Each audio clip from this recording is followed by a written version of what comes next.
Hey guys, welcome back to my YouTube channel. I'm Isabella Natan, and on this channel we are all about growth, motivation, and encouragement. Sometimes we do dig into hair, beauty, fashion, and lifestyle. Welcome back to a new video. If you're regular, welcome back, baby. And if you're regular, no, if you're a new viewer, a new subscriber, welcome. Thank you for joining the family. I hope that you are liking the content, commenting down below, subscribed obviously, and you are sharing with your people. Today's video, as you've seen by the title, we're going to be talking about budgeting. So I'm just going to jump right.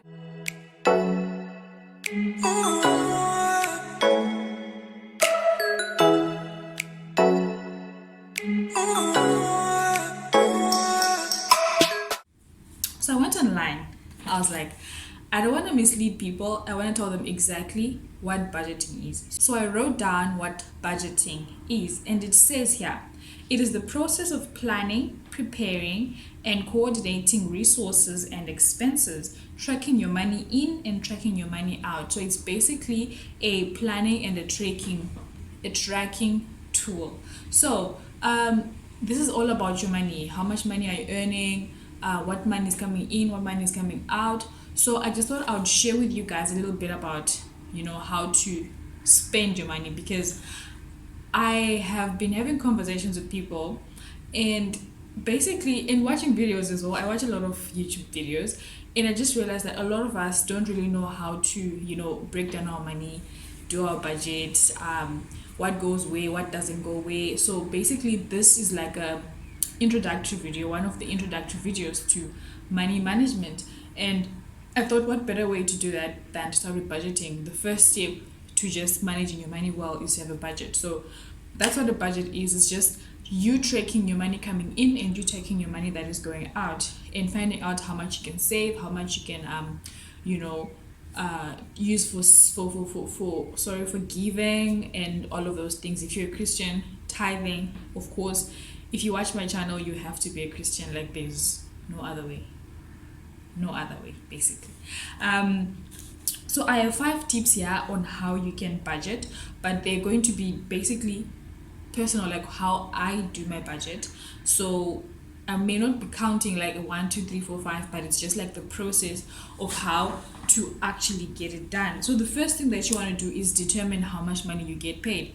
How much is your net income? How much do you get on a single month, on a weekly basis, on a quarterly basis? Like, it depends on how you want your budget to be. Some people do budgeting every week because they get paid on a weekly wage basis. Others get a fortnightly week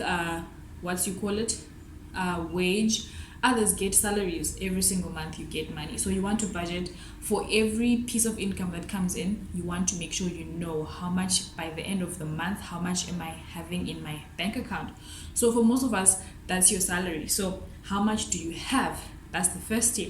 Then the second step is to determine your financial goals. Like, what are you trying to do with your money? I know that most people are going to be like, the second step is to find out your expenses, obviously. But the first step is to know, like, where am I trying to go? What am I trying to buy? Suppose you're trying to buy a car. Suppose you're trying to, I don't know, put a deposit on a house.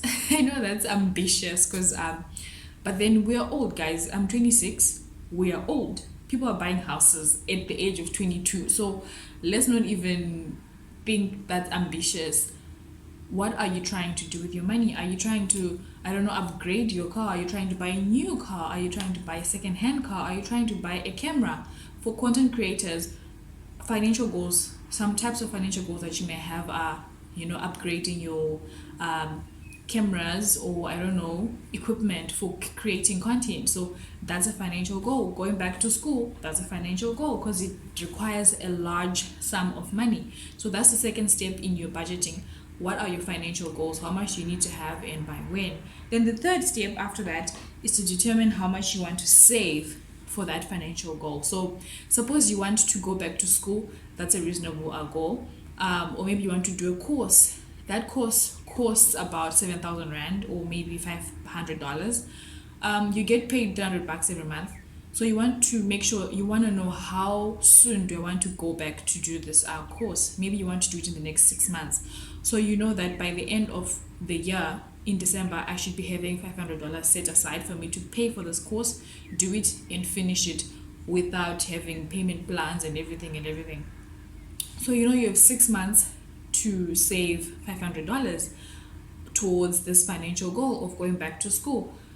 That way, you know how much you're going to take away from your salary. So you divide 500 by 6 months, and then you see maybe I'm going to be taking $80 from your salary every single month, and then multiply that by 6, you get to something close to $500. So how do I say it?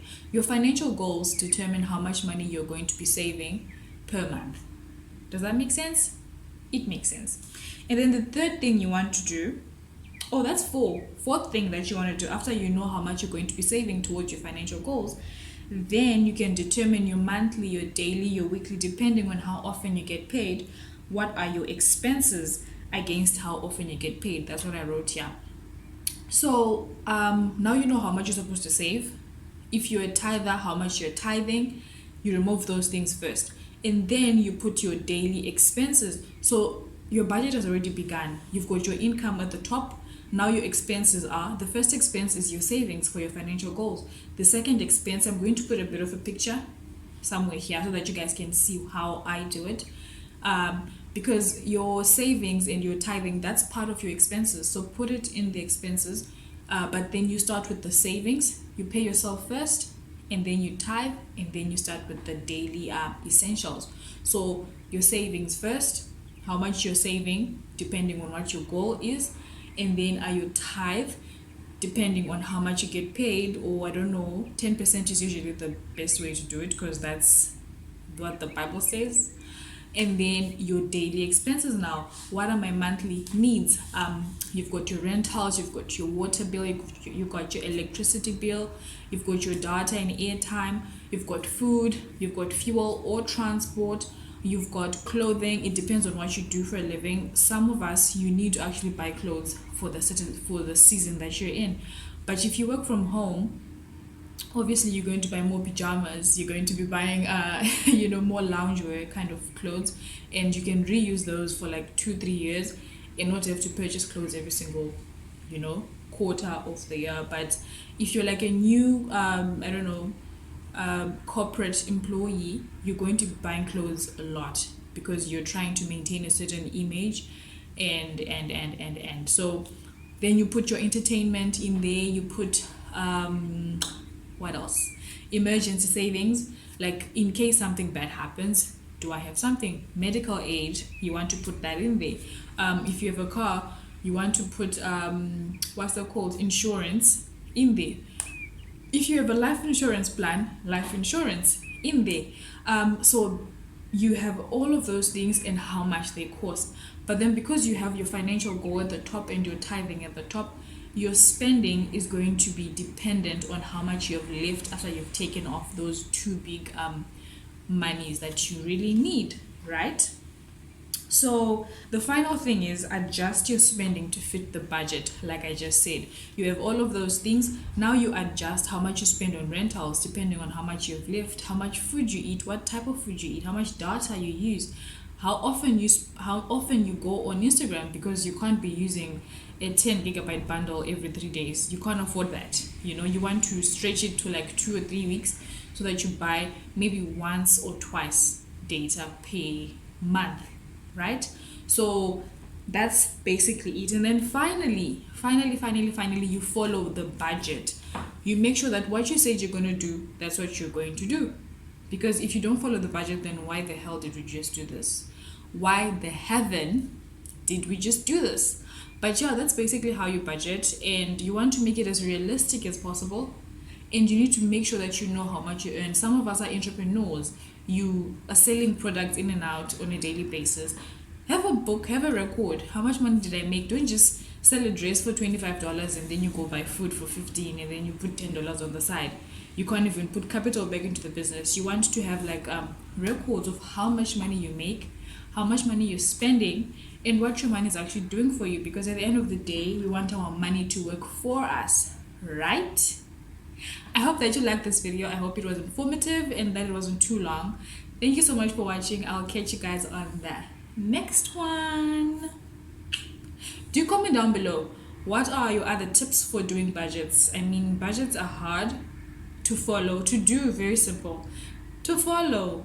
That's the I don't know, the hard part. So do comment down below and let me know how you guys follow your budget, how you, I don't know, go about it. And yeah, let's get the conversation going. I love you all so much. Stay budgeting.